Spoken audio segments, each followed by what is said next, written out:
So in today's video, I'm going to teach you that how you can solve Lycamobile SIM card internet is not working in any HTC device. How you can solve this, I'm going to teach you in today's video step by step. So first of all, tap on the apps icon on your home screen, then click on settings and then tap mobile data and click on this on icon to switch it on. Now you can click on access point names, which is also known as APN, and then click on the option icon and choose new APN. Now here type the Lyca internet in the name section and then select the APN section and type data.lycamobile.co.uk.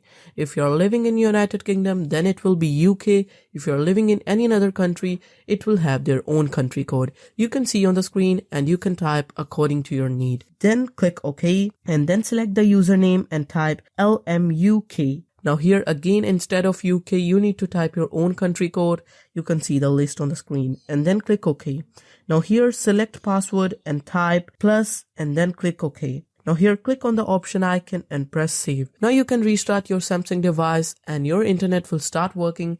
So my dear friends, this is all in this video. If this video helped you, make sure you click on the like button and don't forget to subscribe our channel for more videos like this. Till then, peace out. Bye bye.